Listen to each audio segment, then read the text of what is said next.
You might have noticed recently that a lot of new games are being built using AI. And yeah, I know you're thinking, those are probably just like the slop games. No one's really playing those games. That's where you're wrong. You see, some of the games doing this have earned millions of dollars and have millions of players playing them. And yeah, some of those players have noticed that these games are, AI, and they complained, they called it lazy, they said it lacked soul, they said they would quit the games. But that didn't matter. The game still blew up. So it's here that AI and game design doesn't really matter as much as people think. Or if we're being completely honest, if a game feels good to play, do we actually care if it was made using AI or even if it was made by an AI? So let's talk about how AI is rewriting game design. Before we go any further, we need to really understand what I mean when I say AI is rewriting game design, because for most people, it can be easy to get the wrong idea. You see, when you usually think about AI, you think about NPCs or background characters or even like mobs and bosses that you fight. And AI has been used in game development for that part for decades now. What I'm talking about isn't just like some random NPCs. I'm talking about core parts of game development that have been mostly done by humans, taken over by AI. You see, AI is now being used to generate dialogue,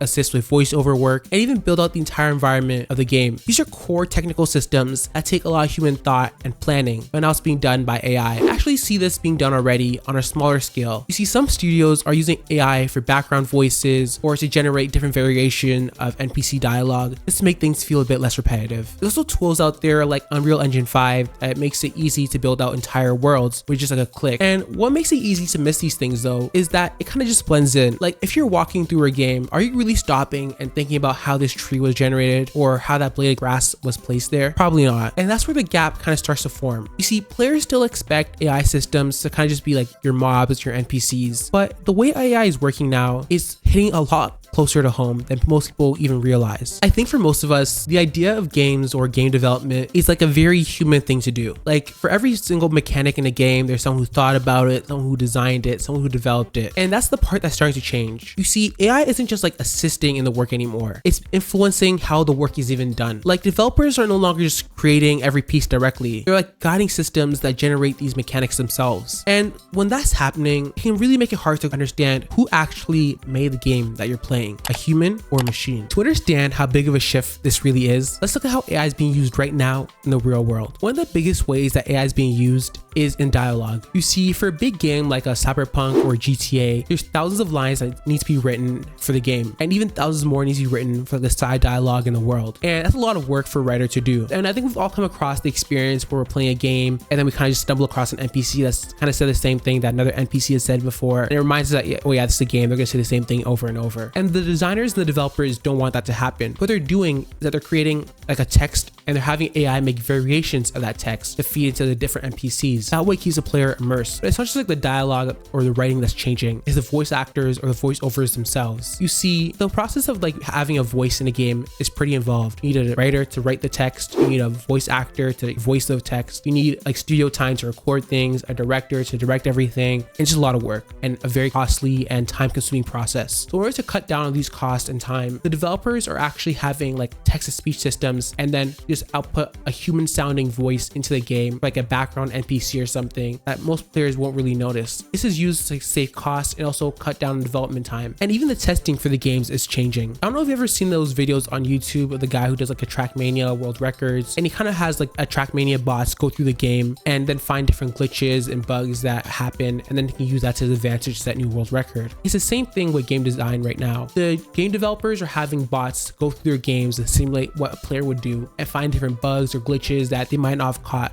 or a playtester might not have caught. We can see that AI is having a pretty big footprint in game development and game design. With AI taking over so much of the writing and creative process, a lot of people feel uncomfortable. Like for many people, games are like a human thing. Like they reflect human ideas, effort, thoughts, and intentions. And when AI takes over a lot of that process, it feels like something important is being lost. One way this shows up especially is in the voice acting and writing. Like players and humans in general connect a lot through the voices. I'll have 2 number 9. Like the tone, a number 9 large, emotion, a number 6 with extra dip, personality, a number 7, 2 number 45s, 1 with cheese, and a large soap. and intention behind a voice, and it convey a lot of meaning. So when an AI takes over that, it feels different. Like you might not always be able to say what's different about AI voice, but something about it feels off in the way it's delivered, and this can affect how a game is perceived. One other concern is about the people behind the games, like writers, artists, voice actors. All these people play a role in shaping the experience of the game. And when AI tools improve and start taking more of these jobs, we're not exactly sure how that will affect the game and impact game development fully, but we know it won't be the same. It'll be different. You can already kind of see how this is playing out in places like Reddit. When people talk about AI and AI in games, you see some people hate it. They're like, never want to see any AI in my games. And some people were like, cool, AI, I want to see more AI in games. It's a really cool thing to have. And this leads to a lot of heated discussions and a lot of arguments. But at the same time, the people who talk about or not wanting AI in their games still play those games. So there's a bit of contradiction here. And that contradiction can make the situation seem a lot more complicated than it initially seems on the surface. A clear example of this contradiction is Arc Raiders. You see, when the game first came out, the studio had experimented with AI generated voices, and people noticed it. It wasn't like the voices were broken or anything, but they just felt slightly off, like a bit flat. And some people were critical of that, while others were just curious, and some people were strongly against it. But for many, it wasn't of an issue of having AI voices or not. It was what it represented. You see, voice acting is like a very human part of game development. So having AI take over that raised even bigger questions. But here's where it kind of gets more interesting. The criticism didn't stop interest in the game. People still followed the game, talked about it, and engaged with it. If anything, controversy made the game even bigger. It just became part of the discussion. But the tension there still mattered because it showed that having AI or not having AI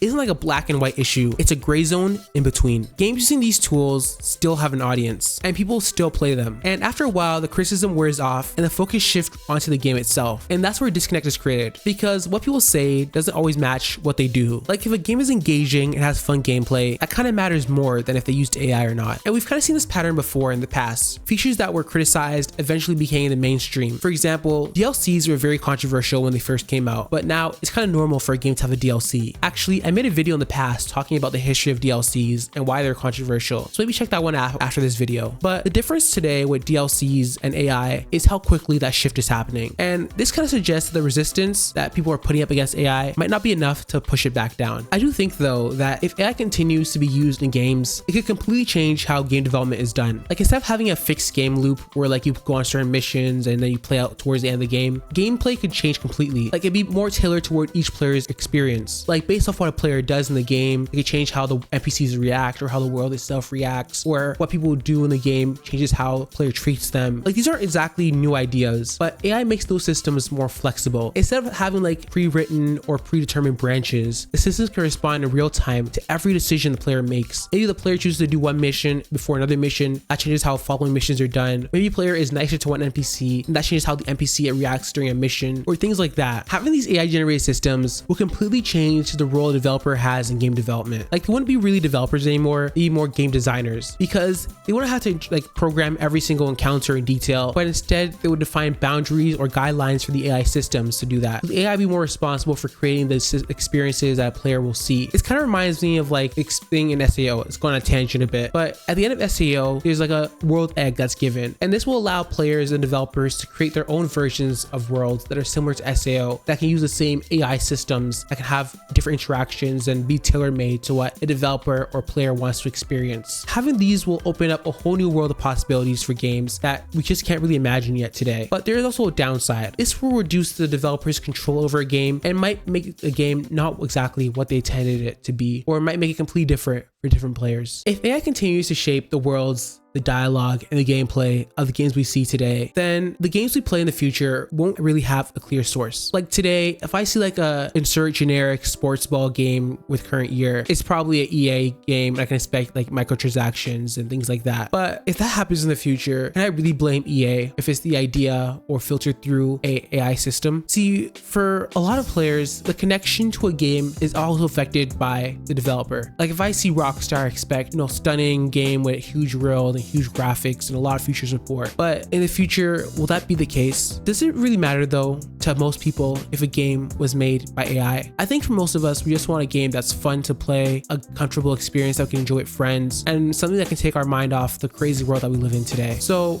it kind of makes it difficult to understand or answer if AI should be in games or not. I guess it's important just thinking that next time you load into your game or pick up a new game, ask yourself, how much of this game was designed by humans or how much of it was generated? Hey guys, thanks for watching the video all the way to the end. I hope you liked it. And if you're interested in watching more, why don't you check out this other video I made talking about the history of DLCs and why DLCs kind of suck now. Anyways, that's it from me. Peace out and stay good for your unk.